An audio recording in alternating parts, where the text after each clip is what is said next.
Hi Kieran! Thanks for the insight into your books. My absolute favourite is The Hitchhiker's Guide to the Galaxy. The radio show that it was derived from was one of my dad's favourites, and it was always like a kind of inside joke with us when we were growing up, like the restaurant at the end of the universe and that kind of thing.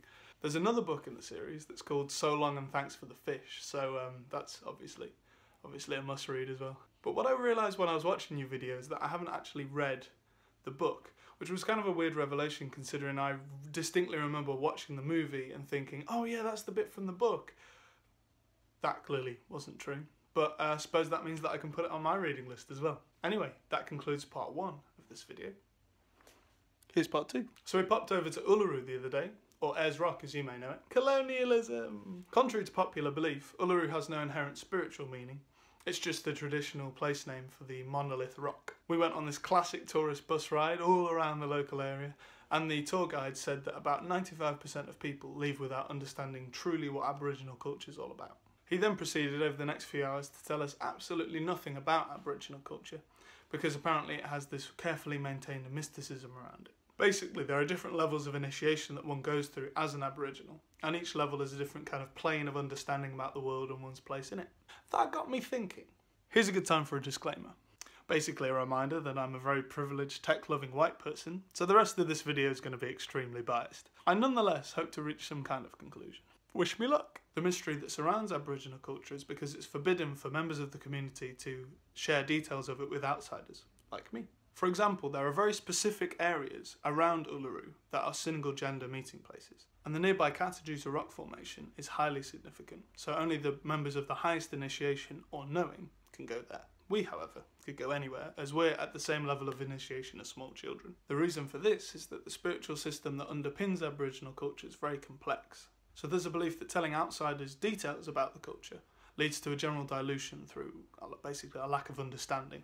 I think in general this is the conflict between a kind of Mother Earth creationist kind of system and modern science's hypothesis testing. So here's an opinion. This method of maintaining cultural identity is in fact a self-fulfilling prophecy. By creating outsider ignorance about your culture, maintained by a refusal to properly educate outsiders about your culture, you maintain your power to call someone ignorant if they discuss your culture. Assuming that your method of spirituality is totally incomprehensible to even curious outsiders is really narrow-minded. It encourages division in a world where little encouragement is needed and puts a really high price on maintaining tradition, which when we live in an entropic universe doesn't make any sense. Everything will eventually be dust, no matter how hard you cling to it.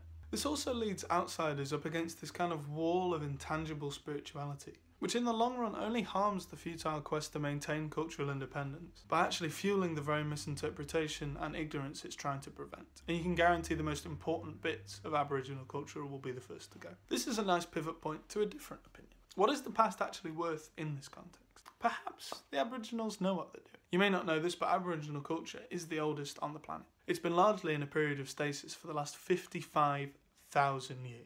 And the Aboriginals that were the traditional owners of Uluru are now the Australian government verified owners of the land. Now, without going too far into the ludicrous circumstance where white people arrive in an ancient cultural area and later make the traditional owners argue to have their land returned to them, their success in the negotiations with the Australian government shows a sophisticated knowledge of how modern Australia operates. Given the Aboriginals appear to understand westernised culture so easily, the maintenance of the mystery is in fact less about the exclusion of outsiders and more about the difficulty in transmitting extremely nuanced information about a people's relationship with their Mother Earth that has been explored and nurtured over the last 55,000 years to a bunch of upstarts with iPhones. So this connection with the land and the sustainable lifestyle that it encourages, whilst having total respect for the natural world and the spiritual power that one can draw from it, could be the answer to the lack of fulfilment that many people feel in their increasingly globalised and tech-savvy lives.